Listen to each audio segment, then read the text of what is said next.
जैव प्रक्रम biotic process, जैव प्रक्रम हमारे शरीर में होने वाले अनुरक्षण प्रक्रियाएं जैव प्रक्रम कहलाता है। अनुरक्षण मेंटेनेंस, शरीर में उपापचयी व अपचयी प्रक्रियाएं अनुरक्षण कहलाती है।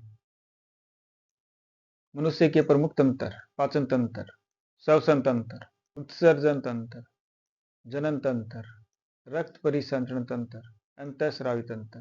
तो इस प्रकार के हमारे शरीर में प्रमुख अनुरक्षी प्रक्रियाओं में शामिल तंत्र पाए जाते हैं।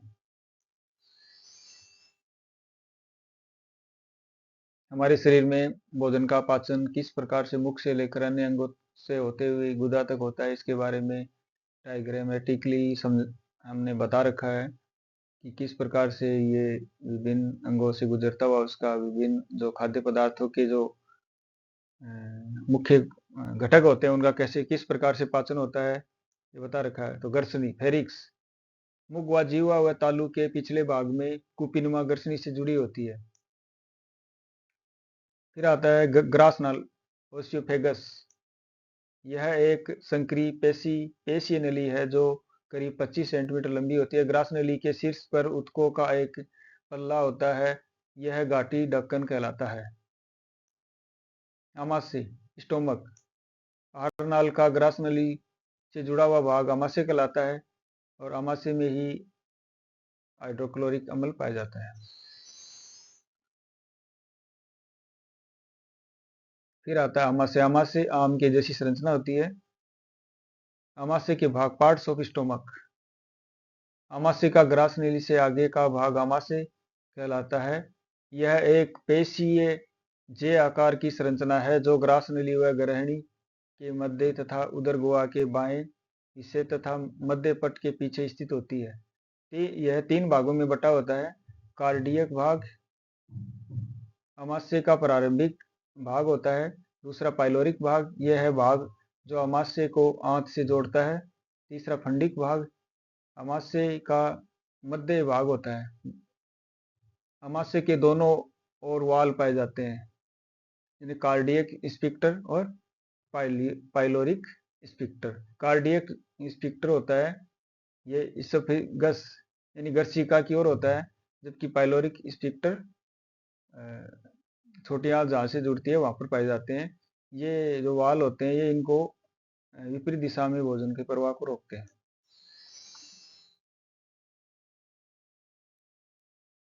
अब हम पढ़ रहे लीवर। लीवर जिसे जिगर, यकृत भी कहते हैं। लीवर की संरचना बता रखी है, इसमें पित्त ग्रंथियां होती है और इसके बहुत काम होते हैं। हमारे शरीर का बहुत इंपॉर्टेंट भाग होता है लीवर, जिसके द्वारा हमारे पाचन की बहुत इंपॉर्टेंट भूमिका अदा की जाती है। और लीवर अगर मजबूत होता है तो हमारा शरीर की सभी क्रियाएं मजबूत होती हैं, इसलिए लीवर को तंदुरुस्त रखना बहुत जरूरी होता है। लीवर क्या करता है, पहला क्वेश्चन है लीवर करता क्या है कि इसकी क्या इंपॉर्टेंस होती है, इसके बारे में हम अध्ययन करें। लीवर पेट के ऊपरी दाएं भाग में स्थित होता है। शरीर में इसके लगभग 400 कार्य होते हैं। इसमें शामिल है खून साफ करता है यानी ब्लड की प्यूरिफिकेशन करता है, अल्कोहल और अन्य दवाओं और रसायनों का उपापचय करता है, विषैले पदार्थों को निष्प्रभावी और उनको नष्ट करता है, जो भी विषैले पदार्थ होते हैं। आवश्यक विटामिन और खनिजों की आपूर्ति को नियंत्रित करता है, यानी हमें विटामिन की जो कमी हो जाती है उनको कई विटामिन तो इसके अंदर ही निर्मित होते हैं और उनको जहाँ जिन अंगों को जिस प्रोटीन की जरूरत होती है उसको पोर्टलन की तरह भी कार्य करता है। विटामिन B12 व फोलिक एसिड इनका निर्माण करता है। विटामिन ए का निर्माण करता है। विटामिन डी को संग्रहित करता है और इंपोर्ट करता है। पित्त का उत्पादन, पित्त क्या होता है, हम इसमें पित्ताशय पाया जाता है जिनमें पित्त लवण बनते हैं, यानी बाइल साल्ट बनते हैं और जो क्या है हमारे भोजन का माध्यम क्षारीय बनाते हैं और क्षारीय माध्यम में ही अनेक एंजाइम ऐसे होते हैं जो क्षारीय माध्यम ही क्रिया करते हैं और वसा को वसीय अम्ल बनाता है, यानी मेन इंपॉर्टेंट है इसका। जो हम घी तेल वगैरह खाते हैं उनका पाचन करने में सहायता करता है। पित्त लवण जो लीवर से आंत तक जाता है और भोजन को पचाने में सहायता करता है।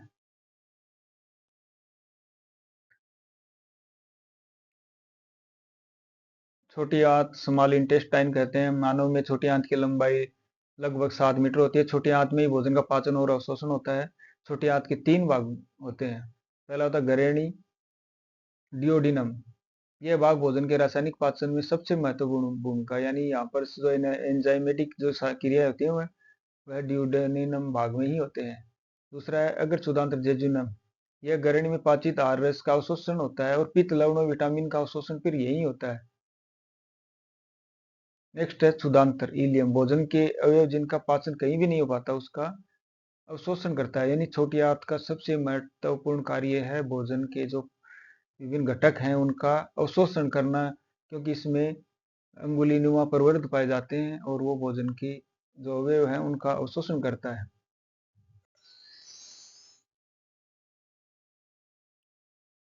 अब है बड़ी आंत लार्ज इंटेस्टाइन। क्षुधांतर आगे बड़ी आंत से जुड़ा होती है। यहाँ पर सहजीवी जीवाणु सिम्बायोटिक बैक्टीरिया पाए जाते हैं। यहाँ पर किण्वन की क्रिया होती है।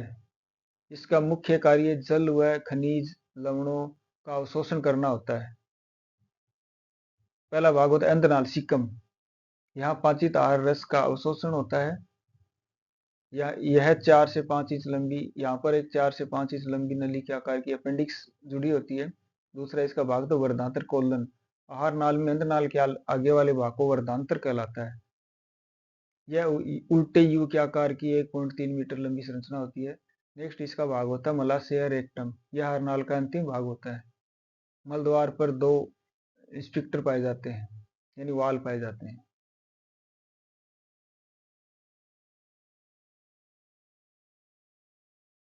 हमारे भोजन पर एंजाइमेटिक क्रिया किस प्रकार होती है इसके बारे में हम अध्ययन करेंगे।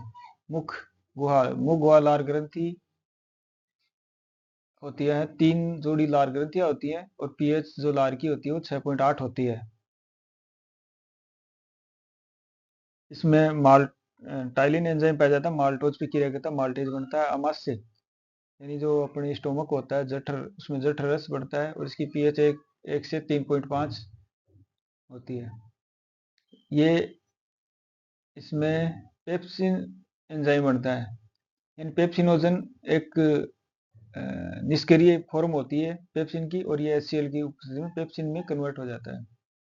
केसिन केसिन एक दूध की प्रोटीन है जो पेराकेसिन में बदलती है रेनिन हार्मोन एंजाइम की उपस्थिति में।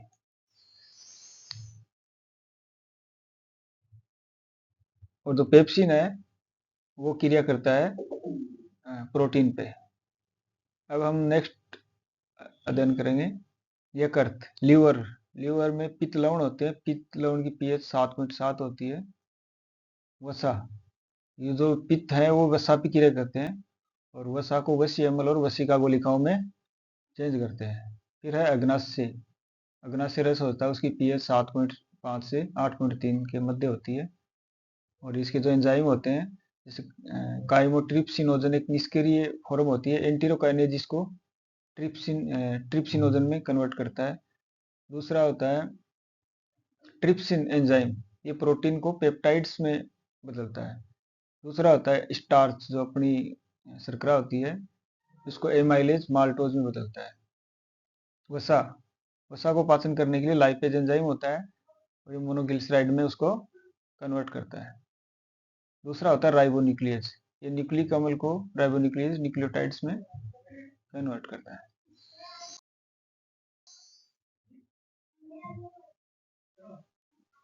अब हम पढ़ रहे हैं आंतरीय रस। इसमें लैक्टेज होता है जो लैक्टोज को ग्लूकोज में कन्वर्ट करता है। दूसरा होता है सुक्रेज, ये सुक्रोज को ग्लूकोज में कन्वर्ट करता है। न्यूक्लियेज, ये न्यूक्लिक अम्ल को न्यूक्लियोसाइड में